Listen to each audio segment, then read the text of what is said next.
Gracias. Xochitl, bienvenida.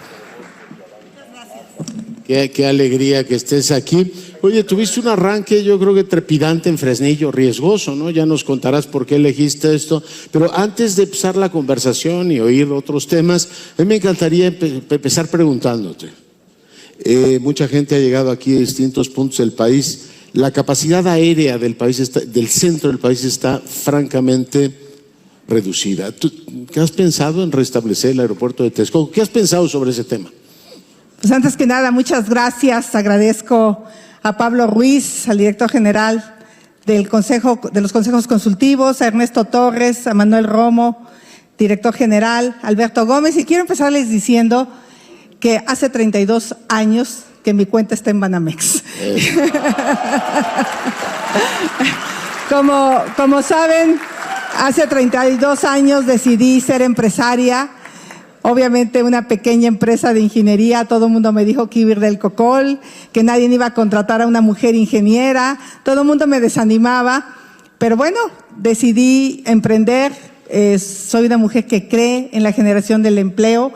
Hoy Hi-Tech tiene más de 200 empleados, hoy Hi-Tech es una empresa exitosa y pues yo me pongo en los zapatos de ustedes porque soy empresaria, creo en la generación de empleos. Se me ha tratado de estigmatizar porque facturé muchos millones, digo, pero pues para eso, como dijera Shakira, las mujeres facturamos, ¿no? O sea, no lloramos. Entonces me siento muy contenta de estar aquí en Banamex. Saludo a Leonardo, gracias Leonardo. Y obviamente le quieres entrar con todo. Soy ingeniera, me gusta analizar los problemas. Yo he dicho claramente que mi filosofía es muy sencilla. Lo que está bien y funciona se queda. Lo que está más o menos como Dos Bocas, que acabó de estar en Tabasco, que a pesar de que se le han metido 22,000 millones de dólares, sigue sin funcionar. Esa hay que arreglarla, pero hay que echarla a andar. Hay que hacerla que produzca, hay que hacerla que sea eficiente. Y lo que está mal, de plano, se quita. Hay dos cosas que de plano están mal, que es la inseguridad, la salud y la infraestructura, pues está del cocol. Yo quisiera empezar diciendo qué me trajo aquí. ¿Qué me trajo aquí? Yo no hubiera querido estar en este momento donde el país camina tan mal. No sé si ustedes quieran realmente el segundo piso de la 4T, un segundo piso que ofrece continuidad. Y esa continuidad, pues ya vimos que la señora Sheinbaum tuvo miedo de venir. ¿Por qué? Porque tiene un enorme desprecio por el que genera empleos, tiene un enorme desprecio por el sector privado. Yo en esa visión, desde una visión inteligente, creo que el gobierno es socio de las empresas en un 33% y hay que ser muy tarugo para no querer que generen dinero. Entonces yo de entrada lo que me interesa es que crezcan, que produzcan, que generen dinero y que paguen sus impuestos. Para eso necesitamos que este país camine. Y para que el país camine requiere 5 cosas, básicamente. La primera es Estado de Derecho. La ley es la ley. Hay que respetar la ley, hay que quitarles a los empresarios toda esa corrupción, todo ese intermediarismo para conseguir permisos, todo ese moche que se tiene que dar en los distintos niveles de gobierno. El segundo tema tiene que ser que haya suficiente energía en el país, que haya agua. Hoy no hay manera de traer nuevas inversiones a Querétaro porque no hay una línea de transmisión. La CFE ha dejado de construir lo que le toca, que son líneas de transmisión. Y el tercer punto que tú mencionas… Yo creía que me ibas a el avión con el aeropuerto. Es la infraestructura. Y ahí pongo la infraestructura porque no solo es el aeropuerto. Por ejemplo, el aeropuerto de el puerto de Manzanillo está totalmente saturado. Varios de ustedes lo viven. Ya muchas empresas se han tenido que reubicar, ya no entran por Manzanillo porque pues, se pueden quedar hasta 10, 15 días con un embarque pendiente. Y ahí está Coyutlán, que podría ser una buena alternativa. Entonces hay que hacer nuevos puertos y obviamente el tema del aeropuerto es un tema que nos sigue doliendo. El tema del aeropuerto lo estoy estudiando, no quiero tomar una decisión a la ligera. Ya se gastaron 300,000 millones de pesos que fueron tirados a la basura, los funiles que estaban ya levantados, los demolieron, los tiraron, vendieron a un costo muy bajo el acero. Por ahí hay una tremenda corrupción con la venta de las 90,000 toneladas de acero que estaban ahí todavía en almacenes. Y la única manera de reconsiderar hacer ese aeropuerto sería que le entrara el sector privado, porque el gobierno ya no puede seguir gastando el dinero de las medicinas, el dinero de las escuelas, de las estancias infantiles. De verdad, lo estamos estudiando. Traigo un equipo técnico que, por cierto, le agradezco que una buena parte de ellos está aquí conmigo esta tarde, y vamos a tomar la mejor decisión. La mejor decisión es si recuperamos Texcoco, pero de verdad tendríamos que ver una participación privada importante, o ampliamos el AIFA como una opción. Habría que ver si caben 6 pistas, habría que ver si caben nuevas terminales, porque tiene que ser un aeropuerto para 100 millones de pasajeros al menos, y el AIFA no da en este momento. Entonces yo les prometo darles una respuesta responsable. Hay que invertir en nuevas carreteras, hay que invertir en nuevos cruces fronterizos, hay que darle mantenimiento a las carreteras. O sea, el tema de infraestructura hay que invertir, hay que volver a las subastas de energía eléctrica. Es increíble que en el 2017 rompimos récords de bajos costos de energía. Yo creo que la energía debe ser limpia y barata, no me importa quién la produzca. Si la genera el CFE, qué bueno, se la compramos, y si no, quien la produzca, pero los mexicanos tienen que tener energía barata y limpia. El cuarto punto es educación. Hay que apostarle muchísimo a las carreras STEM para aprovechar el nearshoring. Y el quinto punto es seguridad pública. Si no resolvemos el tema de la seguridad, difícilmente vamos a tener crecimiento económico. Oye, vamos a entrar al tema de seguridad, que creo que es un tema relevantísimo, pero sobre el nearshoring, esta mañana estuvieron comentando en este mismo escenario las cosas que este país requiere para ponerse al día. Tú ya hablabas de 2, energía e infraestructura. Está el tema de los ferrocarriles, está el tema también de mejorar los cruces fronterizos. En ese frente, más allá de la cuestión general de que hay que mejorarla, ¿cuánto invertirías? ¿Cuáles serían tus prioridades en materia de infraestructura? Vuelvo a insistir, el gobierno trae un déficit fiscal importante. Ya se acabaron todos los cajoncitos de dinero que le daban cierta posibilidad, cierto margen al gobierno. Tenemos que ser muy cuidadosos con el gasto público. Estoy muy preocupada por lo que está pasando en Pemex.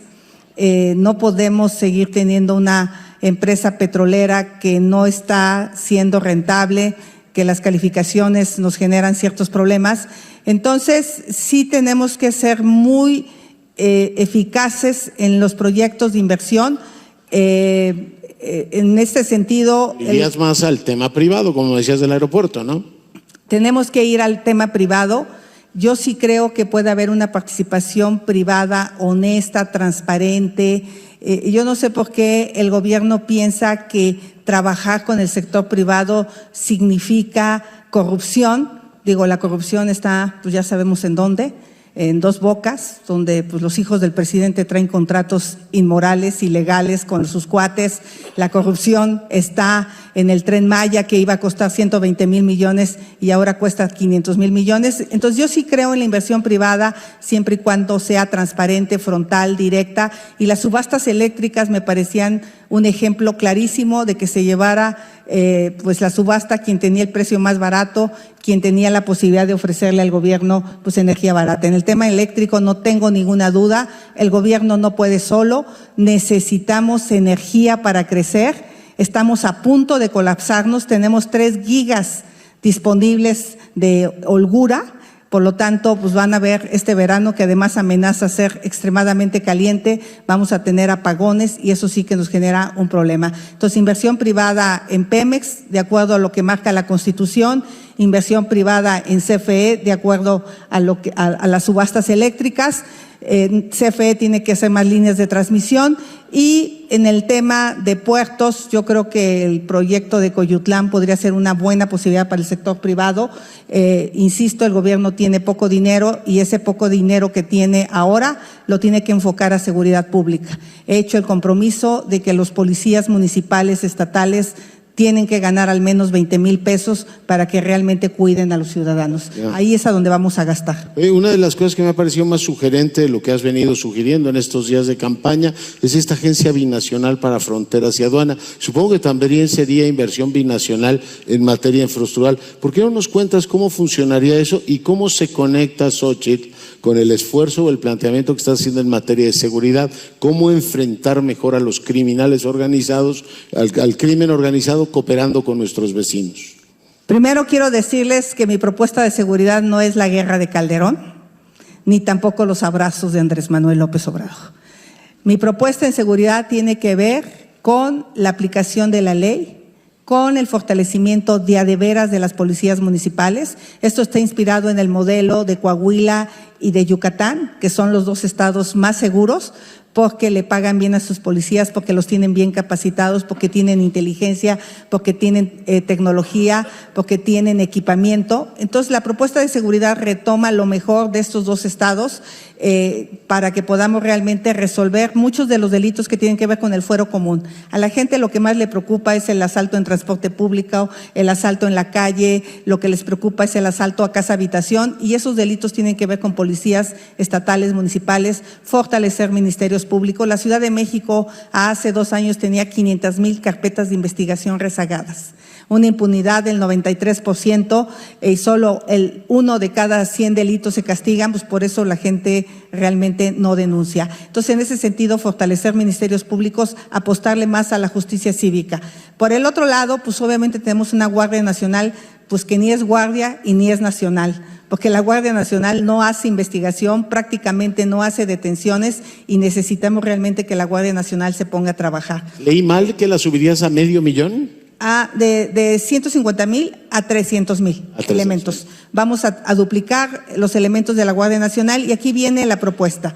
Varios de los delitos que tenemos hoy son de carácter internacional. Tenemos tráfico de personas. Es un delito cada vez más delicado y más grave que nos está generando mucha violencia en el sur de México. Tenemos lo que es lavado de dinero, obviamente, y tráfico de armas y tráfico de drogas, entre otros delitos internacionales. ¿Qué tenemos que hacer? Pues dejarnos de echar culpas unos con otros. Me parece que la peor violación a la soberanía nacional es que hoy el 30% del territorio está en manos de la delincuencia organizada hoy en nuestro país. Eso sí es un riesgo para la soberanía nacional. Tenemos que dejar de hacernos tarugos y entender que tenemos un problema serio con la seguridad de nuestro país. Por lo tanto, lo mejor que podemos hacer es tener una cooperación franca, directa, clara con Estados Unidos, clara, frontal.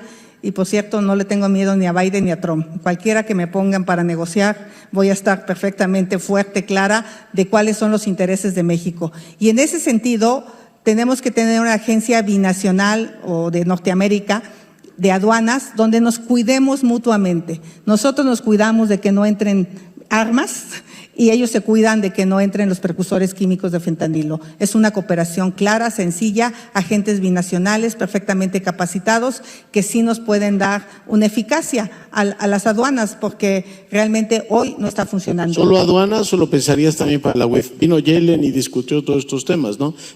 ¿Pensarías que esa cooperación binacional también se podría dar en lavado de dinero? Pues por supuesto que se tiene que dar en lavado de dinero, porque es otro delito. Miren, les voy a dar un dato. Por cada kilo de precursor químico de fentanilo que compramos son $100. Ese kilo de fentanilo se convierte en 20 kilos de pastillas de fentanilo que se venden en $1.2 millones en Estados Unidos. Buena parte de ese dinero está regresando a México y ese dinero está sirviendo para financiar secuestro, extorsión, cobro de piso, porque estos cárteles de la droga se han diversificado. Tenemos que pararles a como dé lugar el dinero y por supuesto que este delito también entraría dentro de la cooperación. Ahora que estuve en el Departamento de Justicia, que estuve en Estados Unidos en varias reuniones, que por cierto Sheinbaum tampoco le dieron permiso, digo, nomás lo acoto porque parece que no le dan permiso de ir a ningún lado. Tuvimos reuniones bastante interesantes en el sentido de que pudimos hablar de una cooperación mucho más profunda, y yo pues quiero agradecer aquí a José Ángel Gurría, a Ildefonso Guajardo, que me estén acompañando, a Enrique de la Madrid, a Kenia, porque la verdad es que tengo un equipazo trabajando conmigo. A Juan Pardinas,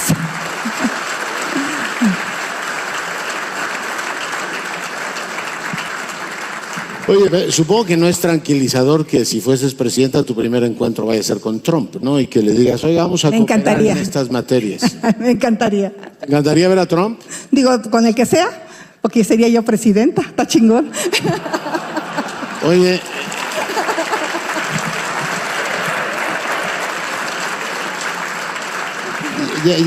Ya tengo preguntas aquí. El tema de duplicar la Guardia Nacional, el tema es preocupante porque los elementos actualmente no están capacitados. ¿El mando debe ser militar o civil? No tengo ninguna duda. Lo que es de los militares a los militares y lo que es civil a los civiles. El mando de la Guardia será civil. Voy por la desmilitarización del país. No tengo duda. Quiero al ejército, hay que cuidar al ejército. No me gusta el papel que está jugando el ejército. Tenemos que cuidar la honorabilidad del ejército. Hoy muchos de sus efectivos pasan hasta 6 meses desplegados, están cansados, con familias quebradas. Realmente creo que el ejército tiene facultades muy claras en la Constitución. No es digno que el ejército esté bachando carreteras, no es digno que esté cuidando parques, construyendo trenes. O sea, la verdad es que distribuyendo libros de texto, distribuyendo vacunas, para eso existe el gobierno. La SCT va a hacer su trabajo, la Secretaría de Hacienda va a hacer su trabajo, porque además la Marina ha sido bastante ineficiente en los puertos. La SCT creo que está en vías de extinción, pero bueno, habría que pensar en renovarla. Hay, por supuesto, muchos temas que están en el ambiente público. Ayer platicaba con Enrique de la Madrid, los que nos dedicamos a ver la política, nos preguntamos, ¿y quién acompañaría a Xóchitl? ¿Y en qué cargos los tendría? Pero yo te pregunto de manera genérica. Por supuesto, el puesto de la elección presidencial es unipersonal. ¿Tú gobernarías en coalición? ¿Estás pensando en organizar cómo tu gobierno? Realmente me preocupa mucho el rumbo que está tomando el país.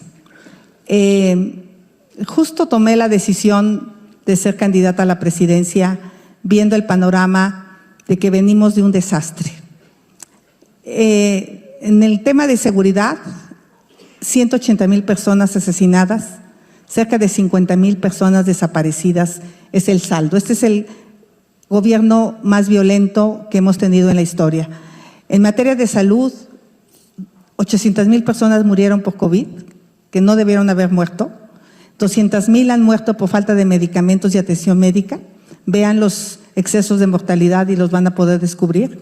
1 millón de personas en materia de salud. La desaparición del Seguro Popular dejó 50 millones de personas sin atención médica. Y tenemos un desastre en el tema de educación. 1,5 millones de jóvenes fuera de la escuela. Este es el primer gobierno que en lugar de crecer la matrícula, la decrece. Eso no es una buena noticia para México. Retrocedimos 10 años en la prueba PISA y 20 años en matemáticas, cuando el mundo lo que está requiriendo son carreras STEM. Pero en materia de democracia, sí realmente estoy preocupada por el ataque que están teniendo las instituciones que le dan sustento a nuestro país. Este ataque a la Suprema Corte de Justicia.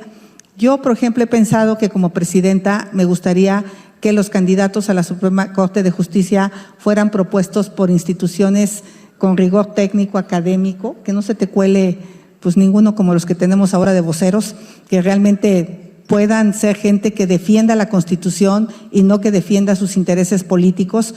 Y creo que eso se podría lograr con ternas propuestas por los ciudadanos. Yo visualizo muchísima participación ciudadana. Recuerden que yo estoy aquí no porque los partidos quisieran. Yo no era la candidata de los partidos y se los digo sinceramente. Yo surgí después de que me cerraron la puerta en Palacio Nacional, que por cierto también se lo cerraron a los padres de los jóvenes de Ayotzinapa, por 1 millón de firmas de ciudadanos que le exigieron a los partidos políticos que me propusieran como la candidata a la presidencia. Entonces, principalmente me debo a los ciudadanos. Y cuando yo digo que en mi gobierno no va a haber ni rateros, ni huevones, ni pendientes, o pendejos pues, es en serio. Sí necesitamos gente brillante, capaz, trabajando. Algunos, yo de verdad estoy acompañada de un equipo de gente brillante, capaz, como los que ya mencioné, pero también creo que van a salir nuevos cuadros de la sociedad civil. ¿El gobierno de coalición te parece una buena idea o no? Absolutamente, absolutamente. Tenemos que poner fin al presidencialismo. No más presidencialismo, no más país de una sola mujer o de un solo hombre. Tenemos que gobernar con los mejores, quitándole poder a la presidencia. Yo estoy dispuesta a ceder buena parte de ese poder con una participación ciudadana enorme. A mí me gustaría, por ejemplo, que el fiscal también pudiera ser propuesto por órganos ciudadanos donde pudiera llegar ni tus cuates ni tus cuotas. Yo no creo ni en las cuotas ni en los cuates, y que quien me vio como senadora sabe que siempre peleé por poner a los mejores en todos los cargos que me tocaba nombrar. Me peleé a morir con algunos senadores porque pues querían poner a sus cuates y yo decía, pues no cumple con el perfil. Imagínense, en el INAI quisieron poner a alguien que lo había yo reprobado, le había puesto 5 ceros y lo querían poner en el INAI. Afortunadamente no pasó. Hay ya preguntas, por supuesto, las invito a que si quieren hacerlo, aquí las reviso, me preguntan sobre el tema, bueno, te comentan, ¿no? El riesgo de perder objetividad en la Suprema Corte, si es presidenta la candidata de Morena, los cambios constitucionales vendrían en cascada. Bueno, está eso y está lo de los órganos autónomos. Pero déjame preguntarte por ti un ratito, ya hemos hablado de política, de infraestructura. ¿Tuviste miedo en Fresnillo? La verdad no, la verdad yo no tuve miedo. Lo que tuve fue demasiado dolor. Me decía alguien que si tenía miedo porque me veía muy consternada en las fotografías. Había pasado yo con una familia de Fresnillo, donde 3 jóvenes de esa familia habían sido asesinados. Uno saliendo del trabajo, una chica de 22 años saliendo del trabajo, otro en fuego cruzado en una gasolinera, otro más en un bar o en una tienda de... no tienen claro dónde estaba, pero bueno, aparentemente estaba en un lugar. 3 personas asesinadas de una familia, y cuando empecé a dialogar con la familia y me dijo el miembro, hace 5 años que no venía nadie aquí a mi casa. Yo ya no salgo, ya no hay niños en la calle jugando. El 96% de la gente tiene miedo en Fresnillo, incluidos los de Morena. Todos tienen miedo. Por eso decidí empezar en Fresnillo, porque van a tener a la presidenta más valiente, a la presidenta que sí va a aplicar la ley y que sí va a enfrentar a la delincuencia. Se acabaron los abrazos a la mamá del Chapo.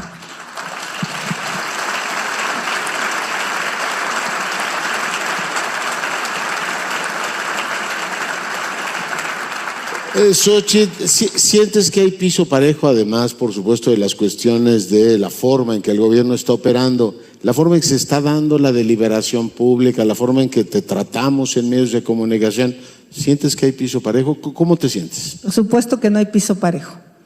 Por supuesto que hay miedo en los empresarios, y lo entiendo. Lo entiendo porque, miren, el empresario que me estaba ayudando en Tabasco con los Xochilovers, le acaban de cancelar su guardería subrogada por el Seguro Social. Le acaba de llegar una auditoría y me dijo, no obstante, voy a seguir. Pues ya perdí todo, ¿ya qué? Entonces, ha habido mucha gente que me dice, me encantaría poderte apoyar, pero no lo voy a hacer públicamente porque, pues, la verdad es que este gobierno es bien vengativo. Entonces, creo que en ese sentido, algo que tenemos que empezar es a perder el miedo. Yo ya lo perdí hace mucho rato, cuando me enfrenté a mi papá, cuando me dijo que no podía ir a la secundaria y lo mandé al carajo, al cacique del pueblo, cuando me enfrenté a los maestros en la UNAM que te tocaban las piernas y no podías decir absolutamente nada, cuando me enfrenté al presidente. Pero sí creo que el piso no está parejo, y en buena medida por el miedo que se tiene, porque sí pueden sacar mi nota, pero pues a lo mejor no es una nota positiva como la otra candidata, que todo lo que sacan es bonito y a mí me sacan muchas críticas, pero aún así le voy a ganar, y le voy a ganar por una sencilla razón, porque México no está bien, porque México hoy está viviendo una terrible pesadilla, y le voy a garantizar a la gente que no se le van a quitar los programas sociales, pero definitivamente, pues vean, ni siquiera tengo todavía mucha propaganda. O sea, la otra señora tiene los miles de millones de pesos, pero yo tengo millones de corazones, y creo que con eso lo voy a lograr. Oye,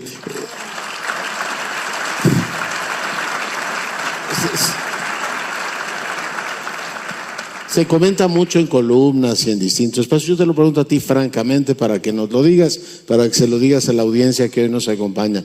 ¿Te sientes medianamente cómoda, muy cómoda o poco cómoda con tus socios? Y te pregunto no solo con los que van al Congreso, sino con quienes van a 9 gubernaturas que uno supone que además de la presidencial serán maquinarias políticas que se estén moviendo en Puebla, en Yucatán, en Chiapas, en la capital de la República. ¿Cómo te sientes, Xóchitl?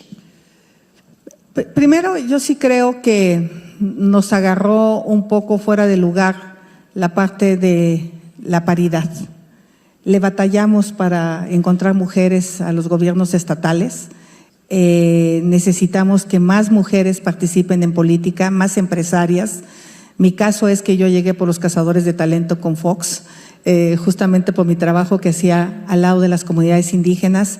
Decidí quedarme, pero pues sí, en algunos estados nos hace falta estar más competitivos, pero por lo menos en 6 estados yo creo que vamos a dar 6, 7 estados podemos dar una gran pelea y vamos a ganar varios de ellos, justamente porque ha habido muy malos gobiernos y tenemos muy buenos candidatos.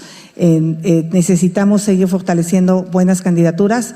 Me siento cómoda cuando me echan en cara, seguramente el que se acaba de ir habló de la vieja política, pero se le olvida que él viene del PRI, ¿no? Qué fácil es decir de la vieja política cuando tú fuiste parte de la vieja política. Pues lo que me da gusto es ver a Murat en Morena, a Del Mazo en Morena, a Nacho Valle en Morena, pues todos estos que se han ido a Morena, a Bartlett, y se venden como el nuevo partido. A mí me parece que los que estamos aquí estamos decididos a defender la democracia, a defender la división de poderes, y en ese sentido sí me siento contenta de estar con el PRI, PAN, PRD, porque son partidos que siempre han defendido la democracia en el pasado y hoy la siguen defendiendo. Xóchitl, se ha instalado efectivamente en la discusión pública esta idea de que la elección ya está decidida, que las encuestas son amplísimas, eso es de narrativa previa. Yo te pregunto, ¿cómo la vas a combatir? ¿Cómo vas a enfrentar cuando están iniciando las campañas eso? Yo revisaba unas encuestas de Guillermo Valdés de cómo cambió la elección en el 6, cambió a partir de Semana Santa, cómo empieza a subir Calderón y se cierra con López Obrador. Tú y yo platicamos hace unos días de esta teorías de los switchers que hay, ¿no? Hay los incondicionales de Claudia, esos aunque no haya medicina votarán por ella. Hay otros que son, sí, pues estoy decepcionado de AMLO, pero voy a votar por él, el síndrome Volpi, ¿no? Supongo que leyeron su artículo en Reforma, de bueno, sí, el presidente está autorizado, pero Claudia no lo va a hacer. Luego hay otros, un grupo amplio, como de 20%, que dice, sí me cae bien Xóchitl, pero me cuesta votar por el PRI. Y luego hay los Xóchitl lovers. O sea, ¿cuándo y cómo tienes pensado, cuéntanos, ir cambiando esta narrativa y cómo están los números? Primero, pues me muero de risa de que digan que la señora Sheinbaum tiene 60 y tantos %. Andrés Manuel, con 18 años de campaña, logró el 52%. Yo les pregunto, ¿ustedes creen que va a volver a sacar el 52% ni yendo a bailar a Chalma? Ni yendo a bailar a Chalma. Me encontré varias gente en Tabasco que me dijeron, votamos por él. Un señor que se echó casi 15 días a su hijo, que no le operaban por un clavo, porque no tenía 26,000 pesos. Esa es la realidad que están viviendo los mexicanos. Una señora que me llevó una receta de un medicamento de 2,500 pesos. Le dije, hable usted a la megafarmacia. Me dijo, ya hablé 3 veces y no lo hay. Entonces, la gente realmente, la gente de carne y hueso sabe que ha habido un fracaso en la política pública. Entonces, ese 62 no lo tiene. 2, ¿por qué creen que no vino Sheinbaum? Porque tiene miedo. Tiene miedo a equivocarse y ella cree que puede cuidar su ventaja, pero lo único que se van a dar cuenta los mexicanos es que no quieren una candidata que no sea capaz de tomar decisiones, como venir aquí y enfrentar las preguntas abiertas que tú le haces con todo el respeto al público. Ella sabe que me estoy acercando, ella sabe que la campaña está funcionando bien, que la gente me está conociendo y que la oferta que yo hago de un México próspero, de un México con empleo, porque yo lo que creo es que la gente tiene derecho a salir de la pobreza y la manera que se sale de la pobreza es con la educación y con un trabajo, no hay otra. Los programas sociales sirven, pero nunca te van a sacar de la pobreza. Esa es la diferencia con ellos, y ese mensaje lo voy a llevar hasta el último rincón del país. Los pueblos indígenas me conocen, saben de qué talante tengo para desarrollo de proyectos de ecoturismo, desarrollo de proyectos productivos, porque esa es mi apuesta. Entonces, la realidad es que la elección se ha ido cerrando. La realidad es que la gente… Más o menos, ¿por dónde están tus números? Menos de 10 puntos. Menos de 10. Menos de 10. El tema Así son es que, 5 puntos de diferencia. Así es que dejen ustedes que están aquí de ser derrotistas y decir, no, esto ya se resolvió. Está empezando el partido. Ojalá me echaran a la señora Sheinbaum solita aquí cara a cara y no tuviera todo el apoyo de Palacio Nacional y todo el andamiaje, porque ahí sí verían quién es quién, pero en ese sentido no va a suceder. Tengo enfrente a 2 candidatos, al candidato presidente y a la candidata Sheinbaum. Oye, con los dos voy a poder. Si hay 10 puntos de diferencia en una elección polarizada, es cada punto que avanzan son 2, porque es uno para ti y uno para ella. ¿Cómo lo tienes pensado en meses? O sea, tú que eres ingeniero. En Hidalgo remonté 37 puntos en 6 semanas. En Hidalgo. ¿Y a nivel nacional? En la Miguel Hidalgo remonté 17 puntos en 6 semanas. Sí. O sea, 6 semanas es tu número mágico. 6 semanas es mi número mágico. Te pregunto qué número de lotería compras, supongo que es el 6, ¿no? ¿Lotería no compras? ¿Crees en la suerte? No, creo en el trabajo. Oye, somos un país de reprobados y somos un país según PISA, y somos un país en el que los jóvenes se sienten poco incluidos, inclusive por las propuestas de cambio que se hacen en este país. ¿Qué vas a hacer para llegar a ellos? Es normal que los jóvenes crean poco en la política, es normal que los jóvenes pues tengan que buscar mecanismos de comunicación sencillos. Tengo una buena noticia, en redes sociales tengo el mejor engagement y no pago bots, por cierto. Me dijeron, ¿cómo le haces? Digo, pues nomás vean lo simpática que es la señora. Pues sí, soy un poquito más simpática yo, pues es normal. Es normal que tenga más engagement en Twitter, en redes sociales, y eso me está ayudando a acercarme muchísimo más a los jóvenes. Por ejemplo, en TikTok, subí un TikTok donde ella dice, soy mujer y goberné muy bien la ciudad. Le dije, ay, gobernar bien, que se te caiga el metro, que no haya agua y que tengamos días de contingencia ambiental, eso no es gobernar bien, ¿verdad? Entonces, ese, por ejemplo, que lleva casi 9 millones de vistas. Entonces, esa es una manera de comunicarte con los jóvenes de una manera sencilla, práctica. Creo que lo estoy logrando en las redes sociales, y sí quiero decirle a los jóvenes que la visión que yo tengo es un proyecto, y aquí está mi hijo Juan Pablo, por cierto, que es un joven de 26 años, y en buena medida estoy aquí por él. Yo no le quiero dejar a sus hijos este país. Yo quiero un país donde los jóvenes puedan salir a la calle sin sentir miedo. Quiero un país donde los jóvenes puedan emprender y sentirse apoyados. Y ustedes, como banqueros, saben cómo apoyar a los emprendedores, y a mí me encantaría que apoyaran a muchos emprendedores.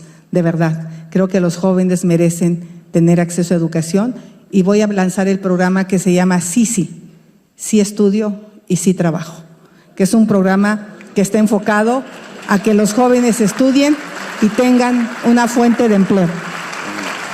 Oye, ¿lo de firmar con sangre fue una buena idea o no? ¿Cómo lo has evaluado? ¿Qué te ha dicho la gente? Chingona idea. Todo el mundo habla de eso. Todo el mundo sabe que ya no voy a quitar los programas sociales. Pero además, en mi pueblo, ¿tú nunca hiciste pactos de sangre de chiquito? No lo hice, ¿no? Bueno, no eres de pueblo, yo creo, pero… ¿o sí? Tenía un amigo que tenía un aspecto vampiresco, entonces no, no hacerlo. No, eso es los que te chupan acá, no. Cuando tú firmas con sangre, cumples tus promesas. Yo no voy a quitar los programas sociales, al contrario, los voy a mejorar. Y sé que no les va a gustar a lo mejor a algunos decir pensión a los 60 años. Aquí hay personas en México, en las comunidades indígenas, que se mueren a los 60 años, a los 62, a los 64, y que nunca disfrutan un año de pensión. Obviamente tenemos que enfocarnos a los adultos mayores, y yo tengo mucha confianza que creciendo la economía, que impulsando la generación de empleos, invirtiendo en infraestructura y aprovechando la mejor oportunidad que va a tener México en los últimos años, que es el nearshoring, vamos a crecer económicamente y vamos a tener más dinero para apoyar a los que menos tienen. El mereces más tiene mucho sentido. A los adultos mayores no solo dinero, que tengan medicinas, que tengan atención médica, y no sabes cuántas mujeres sin dientes me he encontrado. No es justo que no podamos proporcionarle prótesis dentales a las mujeres. No es justo que los ancianos estén abandonados en su casa sin que pueda pasar un médico a atenderles. Es imposible que yo quite el programa social. Mi abuela se murió tirada en un petate por falta de un doctor. Sí, vendí gelatinas de niña y sé lo que es trabajar para ir a la escuela. No hay manera que le quite una beca a un niño. Y gracias a una beca en la Facultad de Ingeniería, me convertí en una ingeniera que pudo tener una empresa exitosa. Por eso yo sí creo en los programas sociales que te ayudan a salir adelante. Ya. Oye, y los jóvenes están acudiendo a tus mítines, a tus reuniones. Hace unos días que hubo la concentración de defensa de la democracia, veías más cabezas blancas que cabezas jóvenes, ¿no? Es decir, no se veía una juventud movilizada. Yo ayer comentaba que pues me sorprende que los jóvenes, por ejemplo, de la Ibero y del ITESO, no se movilicen cuando Morena bajó a una de sus profesoras del debate, ¿no? Viste que a una de las profesoras del ITESO le dijeron, si no se baja esa señora, no lo aceptamos. El presidente carga contra sus rectores y no veo que salgan y se protesten y digan, a ver, esto no. Los veo desmovilizados, Xóchitl. ¿Tú sientes que en tus mítines, en este engagement que tienes en las redes sociales, algo está cambiando? Empieza a cambiar. No está fácil encontrarles el toque. Son incrédulos. Les damos hueva a los políticos. Una infinita hueva, y tienen toda la razón. Hay unas más de hueva que otras. Pero en ese sentido, yo sí creo que están analizando su futuro y si les hacemos una oferta clara, yo sí voy a dejar el programa Jóvenes Construyendo el Futuro a cambio de que tomen clases de inglés para que no digan you have to walk the talk, o sea, para que no pronuncien como yo pronuncio. Les voy a apoyar con habilidades digitales, robótica, inteligencia artificial, competencias laborales. Si en México tuviéramos suficientes electricistas, mecánicos, operadores de máquinas digitales, podríamos tener muchas oportunidades mayores con el nearshoring. Entonces, sí creo que los jóvenes en esos espacios que se llaman las aldeas del saber, que vamos a crear especialmente para chavos de 12 a 18 años, vamos a poder fortalecer cosas en el tema de deporte, de la cultura, pero también de la educación. Aquellos jóvenes que decidan no estudiar una carrera universitaria, que por cierto anuncio que habrá, mientras que ningún joven se va a quedar fuera de la universidad. Por eso vamos a meter el bono educativo para aquellos jóvenes que los papás hacen un esfuerzo para ir a una escuela privada, pues los apoyemos en lo que crecemos la matrícula de la escuela pública. Pero tenemos que darles oportunidades a los jóvenes a como dé lugar. Y en ese sentido creo que ese mensaje les va a llegar a los jóvenes, a las mujeres. Vamos por el Sistema Nacional de Cuidados, donde las mujeres tengan toda la posibilidad de no dejar de trabajar porque tienen que cuidar niños, porque tienen que cuidar papás, porque tienen alguna persona con discapacidad en casa. Voy a apostarle muchísimo a la inclusión laboral y pues me queda claro que pues ustedes lo que están esperando de mí es una mujer que le entiende muy bien a la tecnología, que le va a apostar a la ciberseguridad. No me van a hackear como le hackearon a la Defensa y a Palacio Nacional. Y vamos por una identificación digital que permita también la inclusión financiera. Necesitamos que los mexicanos participen del crédito. Oye, nos queda 1 minuto 40 y te lo tengo que preguntar. Pero la otra no viene. ¿Cómo? Mira, 1:44. Oye. Oye, te lo tengo que preguntar. Bueno, ya 1:23 está bien. Dilo. No, digo, es que la otra no viene, tenemos como 45 minutos más, pero bueno, 1 minuto 20. El árbitro es tremendo aquí. Está bien. A ver si hay tiempo de conversación de 1 minuto más. Oye, ¿qué está en juego en junio? Finalmente tendemos periodistas, políticos a decir, estas elecciones son históricas y todas lo son en alguna medida. Pero esta, por alguna razón, todos sospechamos que es más importante que otras, que nos ha tocado apreciar. ¿Qué es lo que está en juego? ¿Qué es lo que está en juego en junio? La vida la verdad, la libertad y la prosperidad. Son los 4 valores que voy a defender porque son los 4 valores que están en juego. Nos estamos jugando un México que mira hacia el pasado, que estigmatiza al que lucha, al que se esfuerza, al que prospera, al que aspira y que premia pues la polarización, el odio, la división.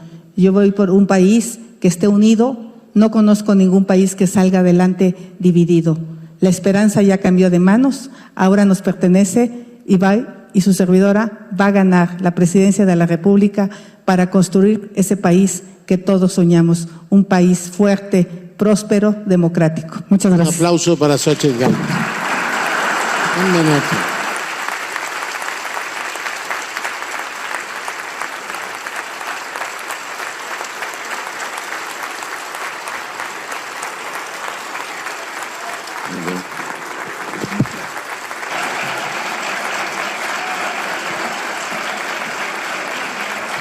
Muchas gracias, señora candidata.